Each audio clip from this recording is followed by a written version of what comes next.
to the Dr. VTech Show. This podcast is a long-form conversation hosted by Dr. VTech with the top guests in the world of esports. All from owners, pros, semi-pros, former pros, and content creators of many games. So sit back, relax, and enjoy the show.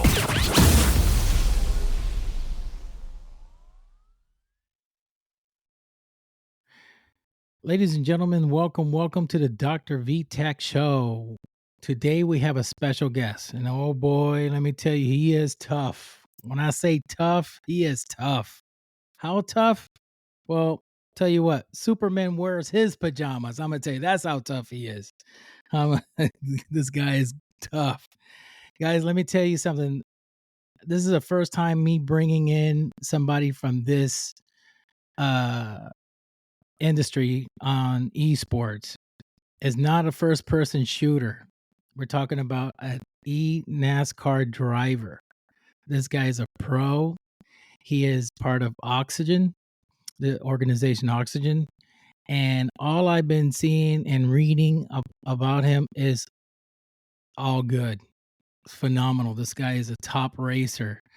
And I am very interested into listening to his story, to learn more about him, and to get all the information I can, because I never knew this was out there. And I just come to find out that there is a such thing as eNascar. So I would like to introduce you guys to Femi Olatunbosun. So Femi, welcome. Thank you. Thanks for having me. I'm excited. This is my first time I think I'll do a podcast, so I'm looking forward to it. Oh, okay, yeah. Just it's all cool. Just relax. Just think like you're talking to an old friend that you haven't talked in years, and that's how basically it is. Yeah, right. Just barbershop conversation. Your barbershop conversation. It's like a Joe Rogan type of style podcast. Just relax and talk about a little bit of everything and childhood and everything. All what comes up. That's basically it. So Femi, tell us a little bit about yourself. How is it you got into esports? How this all started? I mean, you started with, playing Nintendo, or how did it happen for you?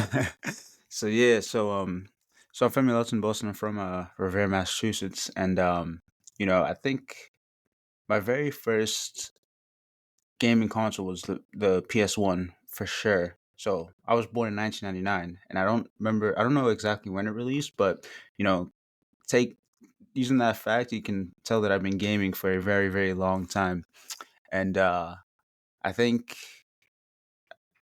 just racing, gaming, all that has been part of my life forever, and um, I've just always been a very competitive person, whether it's on a game or in a game in real life or even in the schoolyard, man. If you ain't first, you're last. So I always had that competitive edge to me, and that translated to gaming. And I'm always trying to be the best I can be in any game, especially when I was younger playing Call of Duty. We'd go into the lobbies, 6 man, trying to pub stomp. If you had a blueberry on our team, you tried to make sure he wasn't gonna cost us the game and all that. But yeah, so it's been a long journey from, let's say, 2 years old to 24. Wow. So and when you started that, how is it you got into NASCAR?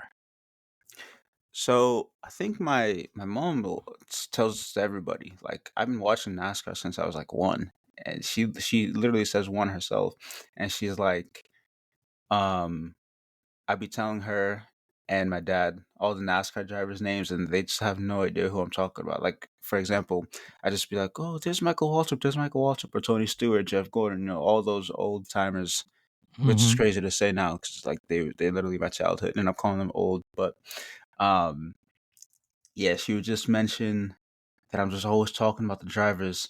So I don't even know how I landed on it, considering the age I was. I just probably saw cars going around on the TV as a kid, and it just attracted me to it. And I've been a NASCAR fan and a racing fan from literally day one. That's amazing, man. That's amazing. Because usually NASCAR is popular in certain areas in the United States. It's not it is popular all over, but it's not like one of like biggest high in demand. Yeah. And usually when the youth gets into it, it's because their dad is into it or their uncle, they had to see it somehow. So you basically got into it on your own. Yeah.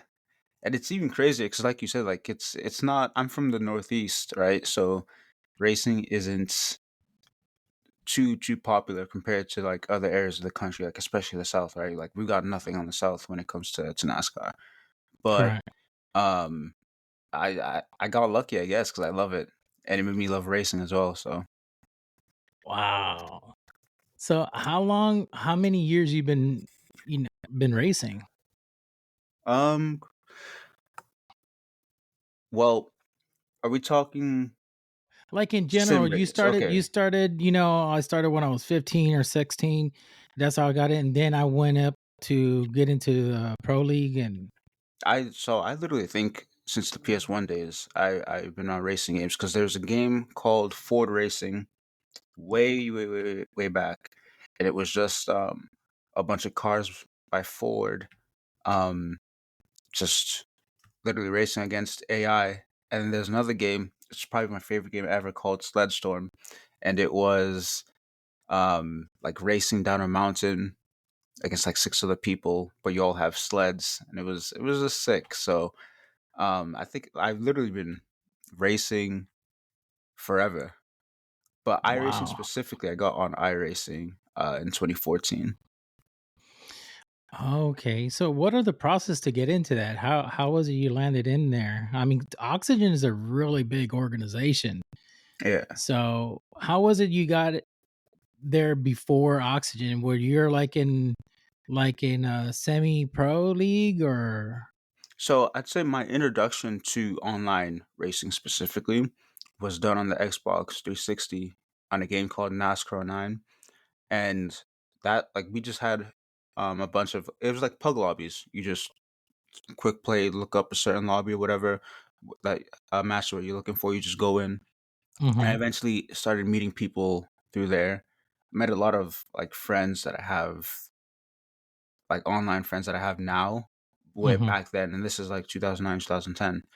And so we just started racing together, and then we created a league, which the league is basically just a bunch of people getting together on certain days of the week to like race for points.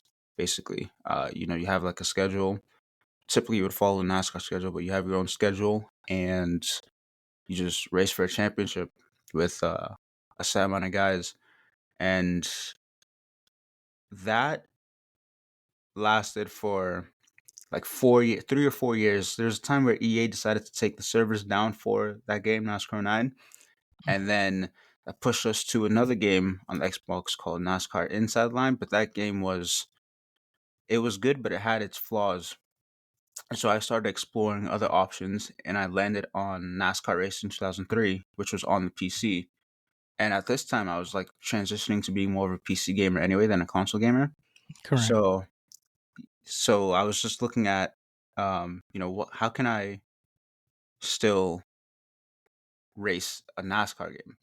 And so that's where the NR 2003 came in. And 2003 is not a mistake. So we're in 2000 like 11, 12, and we're playing a game from 2003, and that's because the community of that game is so huge. Modding has kept that game alive even to this day. Wow. So there was a Christmas that I asked for a wheel and pedal set that was separate from like this Xbox one that I had. That it was cool for the Xbox, but like on the PC it didn't have force feedback or anything like that. Like so you just be driving like a dead wheel on the Mhm. PC. So then I got a Logitech Driving Force GT for Christmas. Used it for on that NR 2003 game for a little bit, and then caught wind of iRacing. Now iRacing is special because the developers of NASCAR Racing 2003 left the company after like a couple years because the game, I guess the company just died or whatnot. But they founded their own called iRacing in 2008, and then they just built up slowly but surely. And then iRacing at that time, and probably still today, was the most popular sim because it has like a range of different vehicles, different tracks all around the world. Like literally, so many people around the world play iRacing. But the Mm. biggest appeal for someone like me who loves NASCAR is iRacing is the best NASCAR racing you can get on a sim today, hands down. So I, asked for a subscription for my birthday, got that, had the computer already, and just started racing. Jeez. So a 2003 game. That's quite a bit of years. Yeah. And it's still the number one? No, it's not number one. It's number two for NASCAR. Let's put it that way. And that's literally Mm, just because people mod it to this day. But like I said, those developers that made that game, mhm. a lot of them ended up. The company was called Papyrus. That company shut down, and those guys ended up becoming like the founders of iRacing. Oh, really? That's crazy. Yeah. Wow. Yeah, That yeah. is So like, wild. so for PC gaming, sim racing, I guess sim racing's been around for a long time. I think even since before I was born, to be honest. There's a Okay. guy in our who used to be in our series, Kevin King. He's always saying, "Oh yeah, I was racing since before you were born." We're like, "Yeah, Kevin, for sure, man." Um, but yeah, it's been around for a long time. But it's just very recently, it's been like gaining huge popularity as it's been rising alongside the rise of esports in general. Yeah, I could tell. I mean, there's when I was looking up a little bit on it, there's like tons of teams. Yeah, I'm like, wait one second, how many teams are there? yeah, And I'm like, oh gosh, I'm just gonna go in look into the teams that I know already. hmm Yeah, it's like there's a lot. And it's amazing. It's really nice. Now, you guys play PC versus console or just PC only now? No, iRacing is strictly PC. So all of Iris is us, yeah. okay. So all of us have. I mean, you can use a controller on iRacing. It Oh, you won't. can. You can, yeah. You can use a keyboard. You can drive with a mouse. We've done some like late night official, which official racing is just like a again pickup gaming on Mm-hmm. the hour, every other hour, depends on the series. But we've done some races on the mouse before, so you can literally Oh, use any input. But the most enjoyable experience will 100% come from a wheel and pedal set. is it as accurate? I mean, versus on a controller because I'm so used to racing on a controller. I mean, using a There's steering wheel. there's one guy who's really, really, really good on a controller, but I don't. He's not like near. You can't. You probably won't make it to the top level on a controller, but you can definitely be. It's like anything. You can be very, very good if you practice a lot. If you practice like thousands of hours and years. Yeah. Yeah, it's like me. I play a lot of like Rainbow Six Siege, and everybody uses mouse and keyboard. The pros use Yeah. mouse and keyboards. My friends that are pros, they use mouse and keyboard. I'm the only one that uses a controller On and Siege, on Siege. that's to And me that sounds like using a controller on CS:GO. I'm a FPS it's player oh yeah, it's primarily too. they're So. like they struggle. Oh my god! But I hold my ground. I do pretty good. I'm a plat level player. I've always been, even when I was on console. Just plat player. And that's where I am at. But I can't hang out with anything higher than that because they'll demolish me. I mean, there's one guy I had on the show not too long ago is Royal Penguin. He's a really good friend of Jinxie. And I don't know if you heard of him. So he Royal Penguin, he's out of this world. He plays controller on PC and he's top rank champ player on PC. How he does it, I don't know. I mean, he's really talented. He has a reflection, all Yeah. this stuff. And the thing is that we were talking about that. mouse and keyboard on it's so hard because for us we were born and bred with a controller. That's all. And then to make a transition is so freaking hard. Now, I could relate what you're saying because I also do flight simulator. And flight simulator flying, you gotta use a yoke. You gotta use joystick, joystick and all this stuff. Using a mouse or a controller, it is like horrible. So I understand everybody on the other side is saying the same thing. Oh, you're using the controller. Oh my goodness, it's horrible. Yeah, it's hard. The controller versus mouse and key debate is always funny to me because I would call myself for sure like a top 0.5% mouse and keyboard player in general in FPS games, right? And ever since Warzone came out, like I said, I've been like I probably am like a top mouse and keyboard player. But in a couple of weeks here, I'm gonna try going to controller, man. Stuff is gonna be setting out a controller. I've had enough of the aim assist, man. I can't do it anymore. I'm gonna abandon my mouse and keyboard brothers on Warzone specifically. Like if I play CS, I'll still use my mouse and keyboard. But it's funny because I was really good on COD back in the day. COD, Gears of War, Halo especially. Halo, yeah. All those games on controller. And then I hadn't picked up a controller for like close to a decade. And I tried to pick it up to go back to the FPS games. I was like, nah, man, my brain is in mouse and keyboard mode. My movement was horrible. My aiming was horrible. But then, like, after like a week, it came back. So I was like, you know what?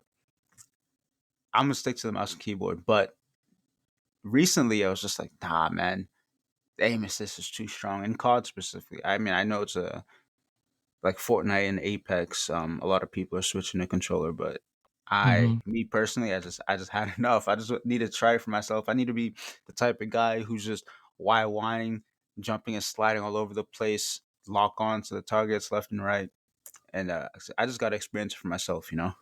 Yeah, you're gonna have fun. I say start with Halo. It's a little bit slower than Call of Duty. Call of Duty is just like you're in. Halo was my game back in the day, man. Halo 3, love that game. Yeah. Wow, I'm friends with a lot of I'm friends with Renegade. He's with Team FaZe. He's one of the top 5 in the world. They just won a major, a big one last year. So yeah, and I know him. I know Persecute. He was also on the show. He's also one of the top players. He's a semi-pro. He's trying to get pro. He's already meant to go pro, so we're just waiting for that moment for him to get a call to get picked up. So yeah, so you were into first person shooters and you still are till today. Yeah. You ever play Battlefield? I played Battlefield a little bit here and there, but not like as a main game. Not the new one. The new one kind of like sucked. I've heard that from a lot of Battlefield fans. Yeah, I was top 30 on the Battlefield 4 on console, and I was like really, really good. And I loved that one. Battlefield 3 and Battlefield 4, those are the games. It Battlefield was amazing. 3, I played a good amount of that on Xbox. Yeah, on Xbox. That's what I played as well on Xbox. Crazy, man. It's the changes what they do, and then it could hurt or it could do good, but the change they made with the new Battlefield, it was so just like horrible. And I played it like 15 minutes of it. I was like, this is not for me no more. That's the one where like they just had a bunch of issues on release, right? Until like 6 months after. Yeah. Battlefield 2042, and then the characters seemed like senior citizens. It's like, what the heck man, that's what devs do today, man. They just don't release a full product on release date, man. Yeah, and they don't. I mean, if you're gonna release it right. If you're gonna, how are you gonna put senior citizen to be at war? It just didn't look right. They look old people, white hair, all old. I was like, what the heck? Make it realistic. and not even that. They couldn't even do it. They couldn't just make it realistic like that. So it was just like, oh, I just like. But the good thing was that I didn't pay for the game. The game came with a PC that I bought. Oh, okay. So I was kind of So happy. yeah, so you weren't, you didn't have to go Oh, complain, be like, "Damn, I pre-ordered this game. I did this and that. I've been waiting so long for Battlefield, and oh, it's just not good on release." I would have been so mad, man. I would have been so mad. I would have spent $60, 69, whatever it is, for that game. I would have been, oh, I would have been so disappointed. So now, when it comes to your gaming rig, the are you using the wheels, or is that the steering wheel? Is that like custom made? Is that a different type? Because there's some brands you get at Walmart, and Mhm. I'm saying to myself, I know the pros may not be using these; they use something else.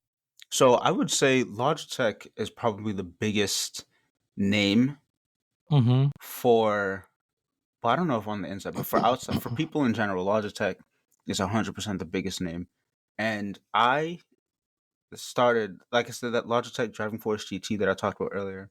That was Mm-hmm. a Logitech wheel that I used for many years, and I used it up until um my first attempt to start climbing the pro ladder.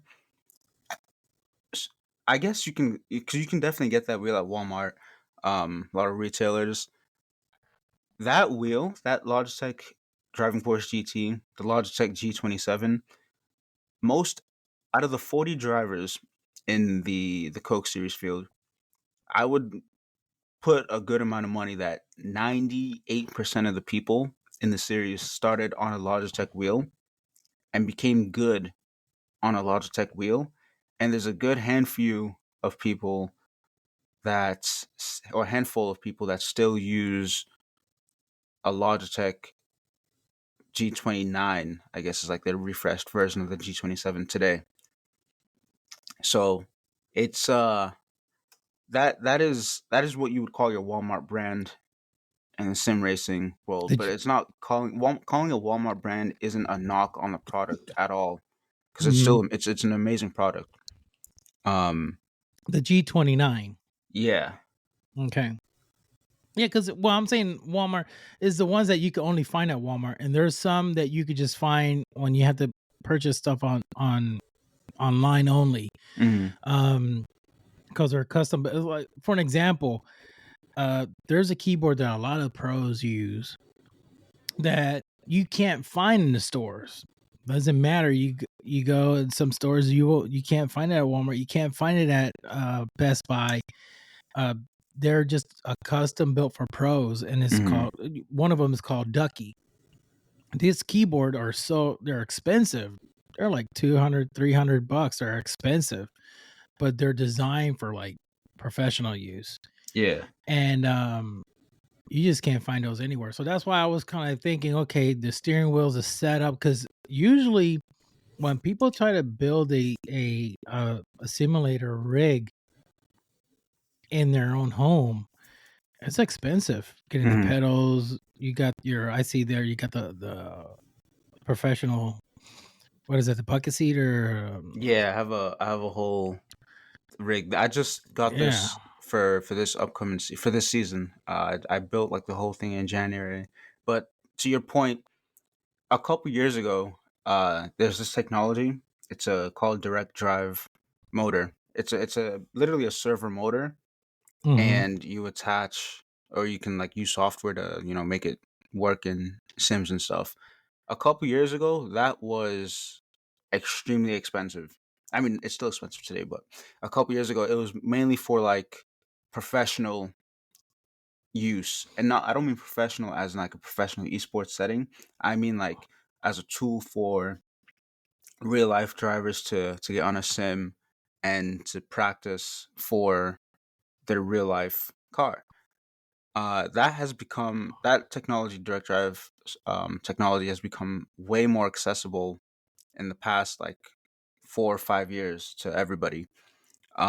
And so like there's a the brand I use now is called SimuCube, and I'd say that is like a staple in the sim racing industry. SimuCube is like top of the line, best of the best. And within their SimuCube lineup, they have 3 wheelbases you can get. They have the SimuCube Sport, the Pro, and the Ultimate. Mhm. The Pro or the Sport is the cheapest direct drive motor, and that comes in at like $1,200 US, something like that. And then Wow. the Sport is 1,400. And now the Ultimate, you would say, okay, if if it might be another $200 increase. No, no, no, no, no, no. The Ultimate is 3 grand. But like I said earlier, that is for like professional, mainly for professional use for like racing teams and racing drivers to set up a simulator to, test. When you can't test on track, what do? You come to the sim and you test on a sim. Right. Um, but in the sim racing market, yeah, stuff definitely gets expensive, and it's not like I have a rig now, which means like I have like a whole bucket seat, pedals, wheelbase, monitors, all that. But when I first made it to the Coke series, which is the top level for iRacing, eNascar, I was racing at a desk with the Logitech G27 and those pedals. That comes in at $300, right? So everything I've upgraded to hasn't necessarily been for performance, but mostly for more enjoyment out of sim racing in general. Wow. Now, I have a question. Where do you guys compete at? You guys going to stadium, or you guys is basically online, or how does the tournaments go? Literally every other Tuesday we race right from our homes. Okay. The Something that they introduced a couple years ago was for the final race of the season, the final 4 in the championship will go to the NASCAR Hall of Fame in Charlotte, and they'll compete in a land setting. Like Wow. a month beforehand, they'll ask you like, "Oh, what are you using at home? What's your wheel and pedal setup? What monitors are you using? What size? Refresh rate? All that." Because they try to match it as close to what you're used to using as possible. See, that was gonna be my question, because I'm like, okay, you can't bring your setup wherever, Yeah. on these tournaments. How that's gonna go? Now, does your org provide that for you, or is that the company that's managing the tournament? You talking about the LAN event specifically? Yeah. iRacing will take it into their own hands to source the products that you're using. And that's how many players? 55 Four. This is just for the final 4. for the final four? Yeah, only the 4 people that are competing for the championship in the last race of the season will go Mhm. down to Charlotte for that race. Okay, wow. I don't think it'd be almost impossible for us to do like LAN events every race. It would definitely be impossible.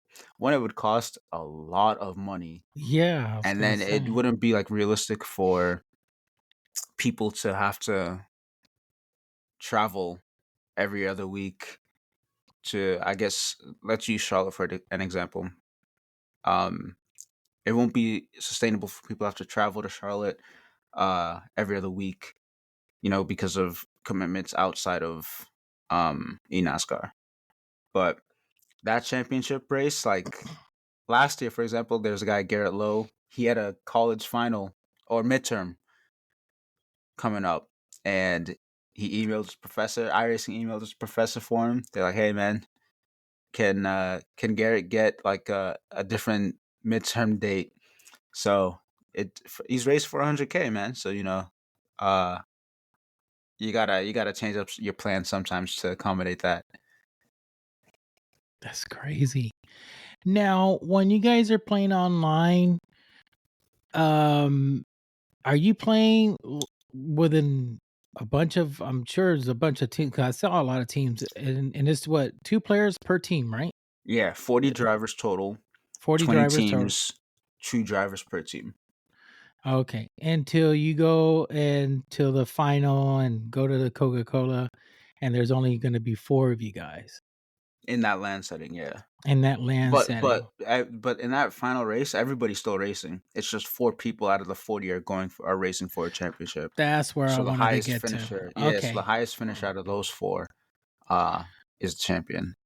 Okay, that's crazy. So they're playing online because I was gonna say you guys are gonna be racing against AIs. You guys are Yeah, racing against the other groups.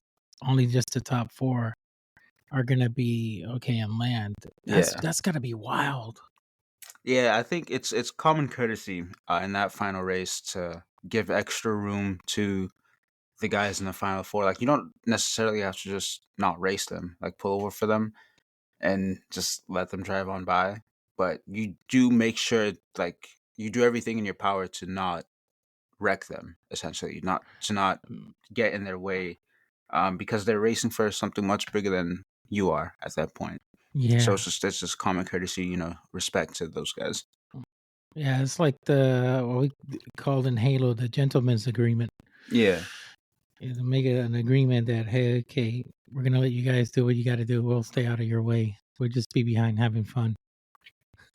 yeah. So like last year, for example, my I'd have to get into this into like more detail somehow, but like my Hmm. back end teammate was racing was part of the final 4, and he was racing for a championship, and he qualified second, and I think the other 3 guys were in the back. So I don't know how they got raced as they were trying to get their way closer to the guy who was leading the championship at the time. But when I got caught by them, I was like, I'm not gonna let you go on by me, right? But I'll Hmm. give you. I won't drive directly on your door in the corner. Um, and if I'm behind you and I'm coming to pass you, I'm just not gonna sit behind you. Like I'll just try to pass you, but not put you in too dangerous of a spot, right? So it's kind of a balance with how you agree to race those guys in that specific race. Oh, that's crazy. That's pretty neat. I gotta check this out. I gotta actually see it. I see on YouTube. There's some videos there. Um, that I'm really interested in to watch. Now, you guys, how many laps you do? You guys go paired to what the pros in real life do? Nah, we so the series used to be half distance of what the pros do. For esport viewer reasons, don't we do probably like 40% of a real life distance now. I don't really know the correct number offhand, but I'd say typically our races the the total distance varies between the track type, but the average race length would probably be like an hour to an hour and a half. That's just for the entire show, for the Wow. spectators and stuff. Yeah, Just 1 hour to 2 hours just racing. yeah. Just riding. And to be honest, most of us would like it to be longer, but Really? yeah. It's like, dang it, I could have won. I could have just man, No, we it because the with less laps, your sense of urgency, especially with the type of racing that we're doing, increases. So you need to be on it and a lot more aggressive, and probably race how you don't really want to race, but you have to do that because time is running out immediately. So man. it's I personally would like it to the races to be longer, but I can't lie. With an earlier start time of 8 p.m. this year and being done by like 9:30, it is quite nice. Yeah, that's true. That's true. I'm starting to get old. My age is showing, man. I'm like, 9:30, and we're done. Yes, I have the rest of the night. You can go to bed early. Now, how many hours you practice out of a week? So we have 2 weeks in between races, most of the races. I'd say if you were to track like a total amount of track time in those 2 weeks of preparation, maybe at least 6 hours, 6+ hours. Mhm. Um, and that's over 2 weeks. So it's not like it's easy to get burnt out, but at the same time, it's not difficult to find a schedule that works for you and the rest of the people that you're working with. Okay. Okay, that's cool. Now, there's a question I forgot to ask you, and now that we're in this topic, who was when you were growing up? Who was your favorite NASCAR driver? You looked Jimmy up Johnson, hands Jimmy down. Jimmy Johnson. Johnson, Mr. Seven Time himself. Okay, Jimmy okay, Johnson, and that's not like on some bandwagon type of stuff. Jimmy's been my yeah, guy since like 2002, 2003. I have a hat of his from the '03 season to the 2003 season, and Jimmy's my guy. Love him to okay. death. I in my mind, I said I think he's gonna say Jeff Gordon. I actually have a Jeff Jimmy was Jeff Gordon's teammate, so I have a Jeff Gordon fire Mhm. suit that I wore for Halloween one year as a kid. Jeff was Wow. cool. Everybody loves Jeff. Well, unless you were a Dale Earnhardt senior fan, you didn't love Yeah. Jeff. But Jeff Jeff's a cool guy. But Jimmy is my number one, 100%. And when he retired, it became Denny Hamlin. So it's Denny Hamlin currently. Okay. Yeah, the senior fan, Dale Earnhardt Senior. There was always something about that with him and Jeff Gordon.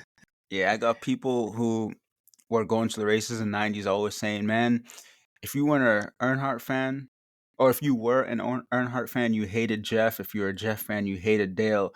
The fans would go crazy at the races, Jeff versus Dale. So unfortunately, I missed out on that. But um, Yeah. I understand the rivalry aspect. Being from Boston, if you're a New York Yankees fan, Yeah, you you're know. not gonna yep, that's so true. Yeah. What happened to his son? What happened with the Junior? Earnhardt Junior Jr.? Junior was good for a majority of his career. He retired in 2018, I think, 19, Mm. fairly recently. All those guys have been retiring in the past couple years, but now he's in the broadcast booth for NBC and he's amazing at it. Like if a Okay. new fan were to just stumble onto NBC as they're flipping channels, kind of like how I did when I was 1 years old, I guess. Mhm. And they heard Junior commentating, they'd be like, "Hey, this guy's excitement. I like it." So Junior's definitely been a good ambassador for the sport. Oh, that's nice. That's nice. And you're getting me up to date because I haven't watched NASCAR in a long time. I watched last time I was watching some NASCAR racing was when I lived up in Maryland, state of Mm, Maryland. So there over there, there's a huge fan base up in that state. yeah. They love NASCAR. I remember seeing the Tony Stewart with you. I think he was a Home Depot. Yep. I loved that car growing up. Tony and his Yeah, Home Depot car. Is he still racing or he's done as well? Nah, he's done as well. He's a part owner now of one of the race teams. Okay, man, all these guys that I kind of like myself grew up watching. That's what I'm saying. They're all They're they're all all they're all retiring. they're all retiring. I'm like, what the heck? Those are the OGs. Yep. Those are the guys that kind of like. Well, I don't say build the, but they have a really important part of the foundation of NASCAR. They brought a lot of fame and done a lot of done a lot of things. Hmm. Now, the last I saw, there's Toyota in NASCAR now, right? Yeah. That used to be a big no-no because it was all American cars. All America. Yeah. So I think Toyota came in the last year that Tony Stewart actually drove for Joe Gibbs Racing. So 2008, they came in. And even to this day, people are like, they always think the Toyotas are cheating. It's so funny, like because you know how Twitter can get. Twitter comments, Facebook comments, Mhm. people just say whatever. So when Toyota is doing really well, they're always like, "Oh, NASCAR is cheating for Toyota, or the Toyotas are cheating, they're just bringing a bunch of ad money." Um, but I do like that that is a war amongst the fans, the manufacturer war. Whether you're a fan of Chevy, fan of Ford, or fan of Toyota, if somebody is driving a manufacturer that you don't support Mhm. and you don't like them, have at it. Yeah. Up your game then. Up your game. Step your game up. You know, a lot of people don't know, but Toyota, the majority of the vehicles are built here in the US. That's the funniest thing. And a lot of these American cars, they're not built here, you know. So wait one second. You're downing on the company that actually providing American people jobs, while others are going to Mexico, go to Canada. The parts are all over the place and not even built here. You're taking the American out of NASCAR, but little do you Yeah, know, most of the Toyotas are produced here. they're produced here. So it's kind of crazy. I have a Toyota built here It's in the so United funny. States of America. So guess what? I'm gonna support my own. People think, oh no, it's not like that. It's not. It's everything is just like totally backwards, and you will think because you're buying a certain vehicle, it's gonna be built A here, and a certain lot of way, it, or yeah, yeah, it's not. So now I also see a different because see, I'm from Puerto Rico. I'm from the island, and when I was raising up and learning about a lot of the American history, the culture, NASCAR way back in the 70s and 80s had this bad rep of a racism. That's like, well, it's a white boy thing or whatever, or redneck, or they used to call it. yeah. And I'm like, oh dang, I didn't know that. So in the island, we do have a lot of racings, but it's quarter mile racings, Mhm. fast track, and it's the piston versus rotary. Those are the biggest war. Mazda rotary, and versus pistons, and we'll see some cars go 8 seconds or 7 seconds, quarter mile. Mhm. So a lot of people are into the racing, but the word was spreading out, that it was NASCAR was only a certain amount of group. Yeah. You'll see fans with wearing shirts with Confederate flags and all this type of stuff, and it just kind of like make me like, let me steer away from it because I like racing, I like cars, but I don't know. This is not my deck of the woods. Mhm. Now I see it totally different.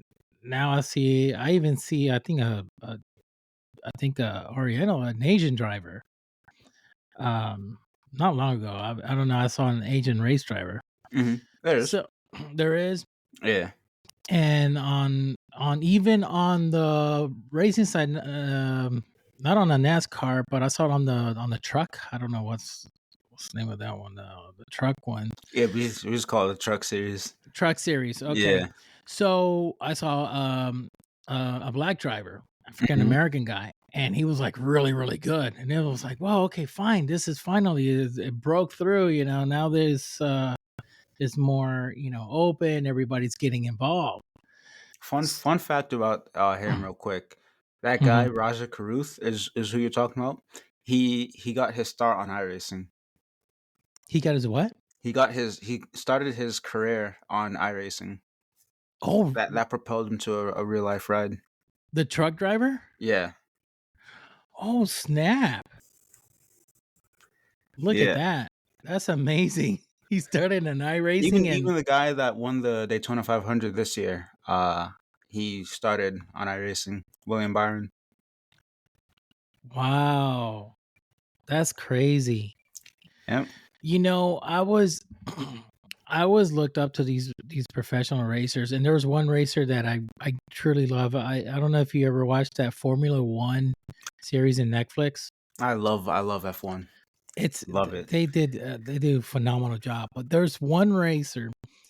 They did a full documentary on him. I literally cried at the end, and he's like the legend, the GOAT, the Tom freaking Brady of Formula One. Unfortunately, he passed away.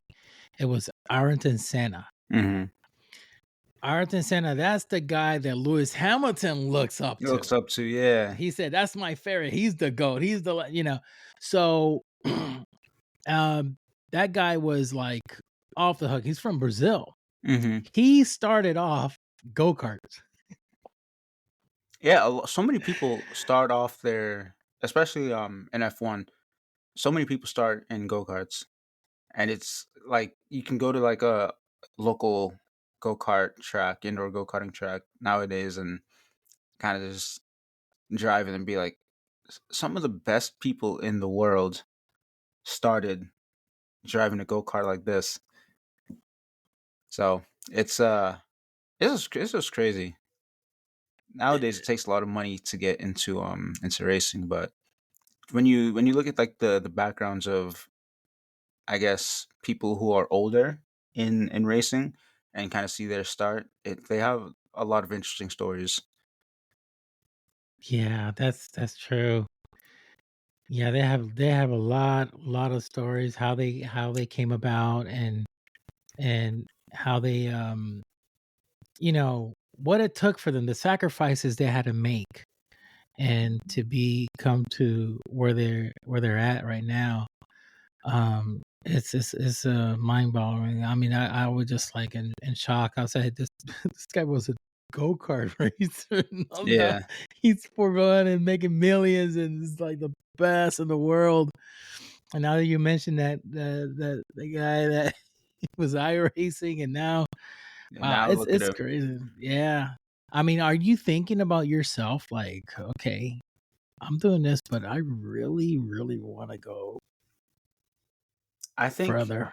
if I were younger, as in like under 20, and actually if I was in the Coke series from when I was like 15, um I think I could have tried to apply to the program that Raja did, because I would have had an interest in being in a real car. But it's just it's so hard to say like what could have happened. But there are definitely some of us who believe that like if we were to step into a real car with, and we were given the right amount of time to acclimate to the car, the G forces, etc., that we would be able to do better than some people that you see, maybe not in the Cup series, but in the lower NASCAR series for sure, the trucks and the Xfinity cars for sure. Mm. Now, man, the talking about G-force, you get feedback on your steering wheel? Yeah, my this number is not going to mean a lot to you, but just know it's a lot. So my wheelbase can output 25 newton meters of force. So you compare that to like the Logitech G27 that I was talking about. I think that can only do maybe 2 newton meters. Mhm. So my wheelbase now is like 12 times stronger than that. So when I'm racing or practicing, it is definitely a workout on my arms. You can Wow. see, you can look up a SimiCube 2 Pro videos on YouTube and just see uh, the amount of force that the wheelbase can output. It's insane. Wow, it's like the real thing. Yeah, It's like the real Max thing. Verstappen, who is arguably the best driver in F1 right now, he spends a lot of time sim racing, iRacing in particular. And if you ever watch like a clip of him sim racing on YouTube, like the guy's getting a workout in while just uh sim racing, having fun. But he's another super competitive person. So like he's a top sim racer in the world, which is crazy considering like this guy can literally just leave right after an F1 qualifying session. He can just be like, yeah, I'm gonna hop on iRacing for a bit and go and dominate people who are on iRacing much more than he is. Wow. Max is crazy, man. I like him. Now, I seen there was one on the documentary I tell you about Ayrton Senna. He was racing one event and championship, and he won first place. When he got out of his vehicle, he needed help because his arms were like totally sore. He couldn't even move them. His father came to him to like greet him or hug him. He couldn't even do it because his arms were that sore. Have your arms ever gotten sore from like always like turning and turning, feeling that G force after a while? It's like, man, I feel the pain. Or Um, not too badly, but like I said, it's definitely a workout. You can definitely feel it after like a long stint of driving. Definitely, you get up. Depending on your seating position, it may not be the most comfortable in the world, so you might feel a little pain in the legs to the lower back. But if you crank up the force feedback, once you're done driving, you put your arms on, you're like, man, my arms feel like I personally like soreness like after working out, so I'm like, damn, my arms feel good. But then other people can get on and be like, oh, my shoulders in pain. Help! I'm not driving for like 2 days after this. yeah, I bet. Wow. Man, because that with that amount of force feedback, I mean, it's geez. There was one yoke I was using for flight sim. It's many years ago, and this is back before the new flight simulator came out. This is for the FSX. Um, it had feedback in it. I loved it. There's Hmm. nothing the same. I tell people once you get into something that has force feedback, you would never go back. You can't go back. It feels so freaking real. Yeah, it's like awesome. It's like you feel the turbulence, you feel the bumps on the road. It was just like it's uh, it was just crazy. I can't even explain it how fun it was, and I loved it. That's like the biggest attraction of iRacing compared to other sims too. You have a massive selection of cars and tracks, Hmm. and everything is laser scanned. So iRacing will literally go the actual car. They'll use their laser scan like down to like the millimeter what the car looks like in real life. Put it in the game. Same thing for the track. They could be like the tiniest bump somewhere on a track, and you'll feel it when you're driving over it. It's amazing. Oh, they laser scan the tracks, so you could Yeah, have the same. same exact whatever the track was on that day that Hmm. they scanned it. That's exactly how you'll feel it in the game. Oh, that's gotta be sick. That's good. Now, how do you perform in rain? Do you feel the different? I assume. We don't have rain yet, but we're getting rain literally in like 2 weeks or something. Okay. So you're driving in actually in rain and you could feel like the slip, how it slips and Yeah, how so the your only car. my only experience with driving in rain was on like F1 games by Codemasters. Mhm. But it was a pretty different experience from driving in the dry. So I can't wait for literally so many people are gonna be on iRacing in 2 weeks when they drop rain, when they release rain. And there are gonna be a lot of crashes because people I don't think people really know how much less grip or how much more difficult it is to drive in the rain compared to the dry. And I'd be one of those people, but I am excited to find out. That's crazy. Now, how many times I mean, you go to the pit stop quite a bit, I assume. Mhm. Do you go more on the pit stop? Well, you're saying this is the first time you guys are doing rain. Because I assume like the tires doesn't wear as much due to is wet and it doesn't heat up as fast. Yeah. But so I mean the tires get sticky on the road, but man, I always wondered that. I say if it's raining, so now you don't have to go to the pit stop as much. Does that make a difference or is it still the same? Um, when it's usually in wet weather races, you can definitely stay out on a set of tires a lot longer. But the strategy in those types of races, unless you know it's gonna rain like literally the entire day in real life, for example, uh, you just you kind of just pit whenever the tires start to overheat. Mm-hmm. Whereas if the conditions are changing, whether it's going from dry to wet or wet to dry, the timing of your pit stop is so key, because if you're on dry tires and you wait too long, like the track is starting to get too damp for the tires, you're literally just not going to have any grip. You're probably going to spin out. Um, um, in the reverse, if you're on wet tires and the track is drying up, your tires are going to overheat like ASAP, and you'll just lose grip and you lose time that way. So the timing of the pit stops is very key in a dynamic weather situation. Mm-hmm. Now the pit stop is the amount of time the same as like they do in real life? It's like you come in, they change those tires, they do everything. Um, Right now on the NASCAR side, I think we're a couple seconds slower, but that's just because iRacing hasn't updated the pit stop model yet, like the crew animations. But okay, up until this new generation of car that NASCAR is using right now, it was the range that your pit stop could be was the same range that you would see on an average pit stop in real life. Yeah, on an average, okay, okay. So those guys are they're freaking fast. they're fast. They're fast. Now I saw Formula One. They did a comparison NASCAR versus Formula One pit stop, and that was the F1. They go real fast.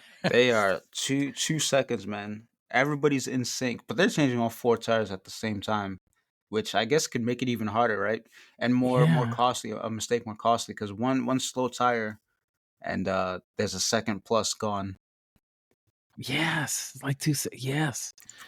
It's like, what the heck? How do you just did that in 2 1, 2, Done. done. Woo, taken out. Jeez. Now, are in the game while you're racing, are you prone to engine failure? Is that part of the game as well, or no? No. No. No, we don't have random events like that. Okay, that's crazy. Because usually, like in Flight Simulator, there's a mode that they put a realism, and it has um engine failure and whatever. So when you're flying, all of a sudden your right engine, something's going on, and Yeah, so that feature is in that NASCAR Racing 2003 season game. Mhm. But I think since iRacing is paid, people would complain a lot if something random like that was to happen to them.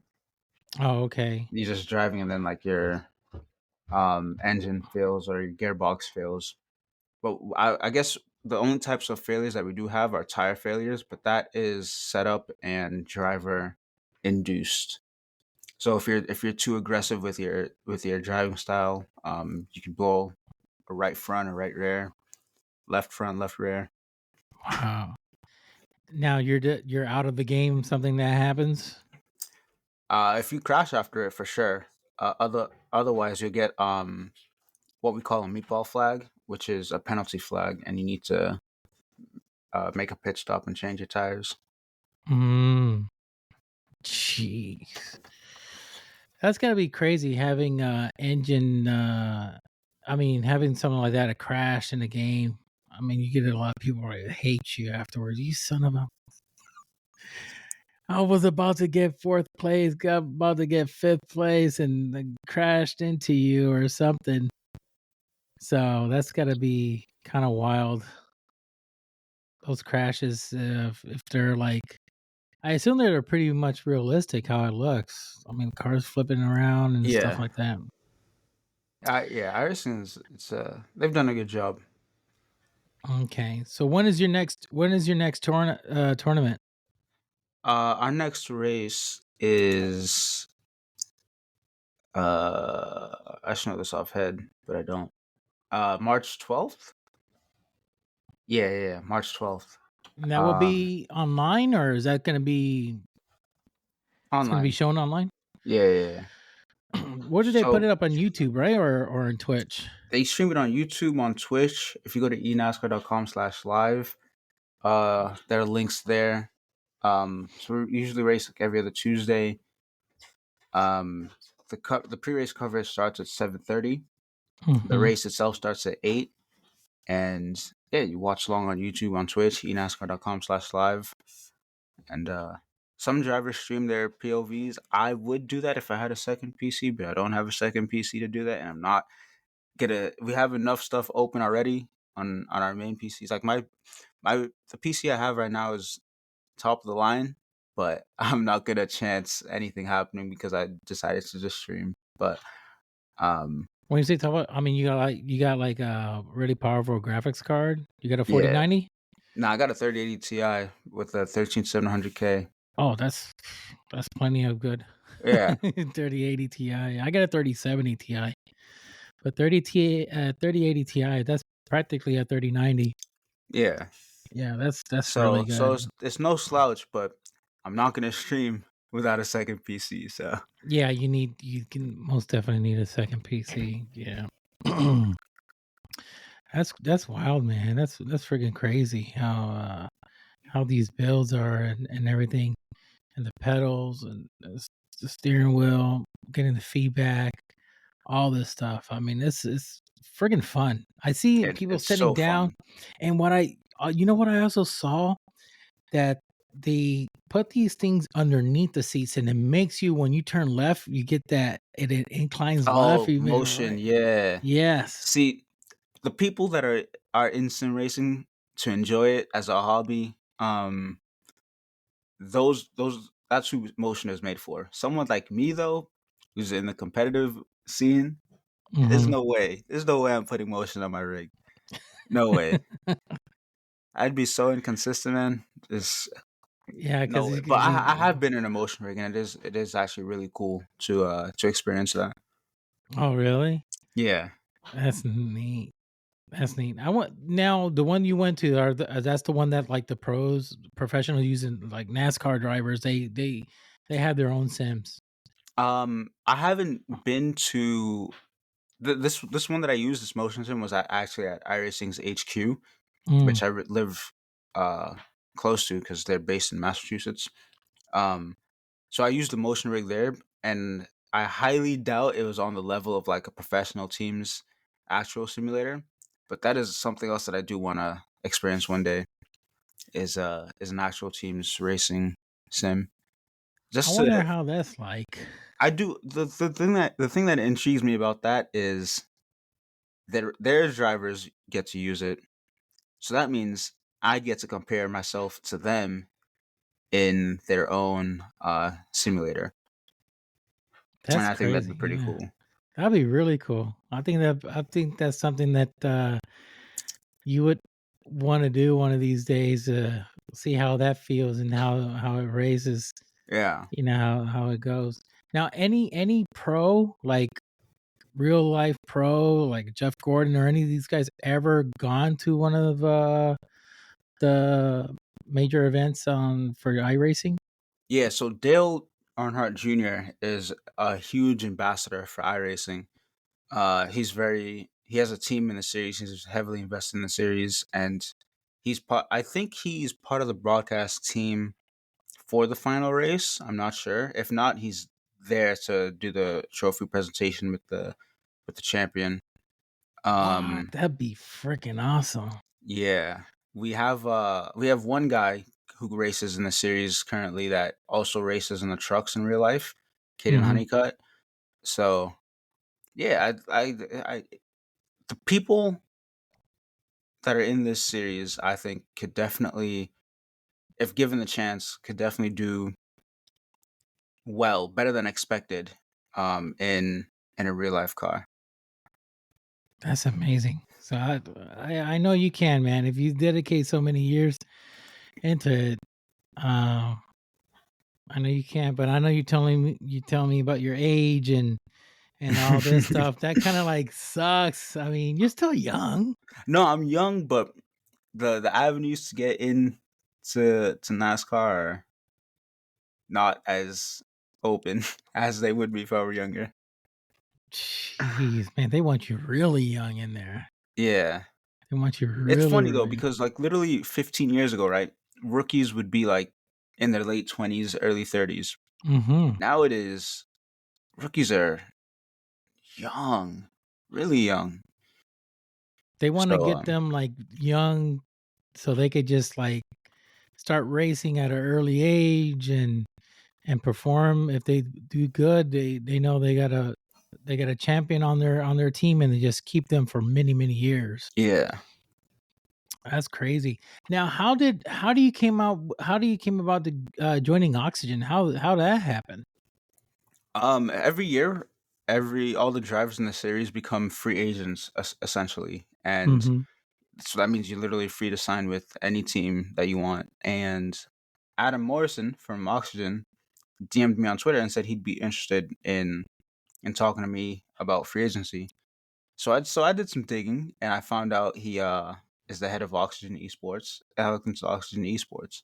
I was like, oh, these guys are based in Patriot Place. I'm like, I'm there every weekend, man, every other weekend, and the Patriots play. And then I found out that they own the Boston Breach as well. So I was like, oh, this is local to me. So then from that point, I was like, I want I'm in. oxygen. I only want oxygen. I was like, Adam, just whatever team talks to me, I'm telling them to hold off because I'm just waiting on what Adam says. And then Yeah. he came to me with an offer, and we shook on it, and I am so excited because number one, that they're new into the series, Mm-hmm. and number two, they're bringing so much energy to my teammate Zach and I. They they literally don't know anything about the series, and that's Mm-hmm. not even a negative thing because they're so open to learning, Yeah. and they're so, like I said, they're just so positive about everything, and they want to play a huge role in Zach and I's um I guess like career. Mm-hmm. But and for me personally, that is actually for us, that's like a huge change of pace in the series because I've been on teams where after they sign you, you talk for maybe like a week after that, and then it's like you don't hear from them again to the end of the season. That's like, okay, well, all you did was give me my money, nothing else. Yeah. But the Oxygen guys are not like that at all, and I love it. I love the work that they've been doing on social media. They've done extra stuff with Zach and I. We're doing a giveaway right now. Um, that'll be drawn on March 6th. It's I love it. I've been trying to get with Adam because I want to bring him onto the show. I brought other CEOs to the show, and I just want I really really can't wait to have him on. All I hear is really good things about him, and I know he's very busy, so Yeah, Adam he's is a like, very busy yeah, guy. he's very, very busy. Usually the CEOs are very busy. I got the M80 owner of M80 to come on. I don't think M80 is on iRacing. No, they are. Oh, they are? Yeah. M80? hmm Oh, okay. That's cool. That's good to know. I'm gonna have to reach out to those boys at iRacing and probably bring them over as well to interview them. I had the coach for Oxygen, Redeemer. He was on my show. Phenomenal guy. Phenomenal guy. Yeah, I He's a haven't met him yet, but it, very, very nice guy. You're gonna like him if you ever get to meet him. Really, really cool. He's the coach for the Rainbow Six Siege. So he does tons of work for Oxygen. He's a really good guy, phenomenal person. So yeah, so I'm really happy to see um that this iRacing is picking up, and I was really excited for this podcast, this episode to talk about it because it's something that is not as popular as Call of Duty, Mhm. Fortnite. You hardly hear it, and now that you came along and you talk about it, it just makes me more interested into this game, and I'm gonna really check it out. I'm gonna really check it out. I'm gonna get in. I'm gonna get in because I love racing. I love it. I like it. I love Yeah. flying. I love racing. I love first person shooter. I like sci-fi. I like Star Citizen. I got friends all over the the The the esports esports. scene. Yeah. Oh, Yeah. yeah. So I completely love it. So this is really really cool. It's really cool. Now, I know time is of essence, and I know you got things to do, and I'm short on time on this one. So I always give everybody a little bit of time, I mean, to tell where they could find you, your social medias, your platform. Tell the fans around the world, because we got people listening to this show, this podcast from. I just found out I'm in Japan, Mhm. Sweden, Romania. I'm like, what the heck? I got people listening to me from there, We're Greece. worldwide, baby. It's worldwide, yeah. So tell everybody where they could find you, where they could. I mean, the platform is yours. Yeah, I'd say I'm most active on Twitter. Well, I guess x.com slash Femi Olat underscore. That is FEMI OLAT underscore. Could follow me on Instagram if you want. I'm private, but I'll accept it. That is Femio with three I's and one O. So FEMIIIO. Or maybe it's three I's and one O. Or three O's and one I. Either way, if you type in my name, you'll find me. And then you can follow Oxygen Esports on X at OXG underscore esports. Same thing for iRacing at iRacing. eNascar is at eNascar GG. And you're trying to build up a community here, and you know, we're like we're worldwide. So just come join the community, and I'm definitely a fan favorite for sure. So you'll enjoy following me. He's a really nice guy, very humble, and I want to thank you so much for accepting the the opportunity to come on to the show, and I truly appreciate it. This is a true honor. I know it's not going to be the first nor the last time. I want to bring you in afterwards, and I'll make sure I'll tweet this out, and so everybody get to see your page and everything, and they can get to check you out and check your episode. Okay, brother Femi, God bless you, man. Thank you so much. God bless you too, man. It Thanks for was bringing me fun. I on. learned so much, man. I trust me. I learned so much. This was awesome. This was actually really, really awesome. Okay. Okie doke. Okay, guys, folks, thank you so much for tuning in. Take care. Till next time. Thank you. God bless you. Peace.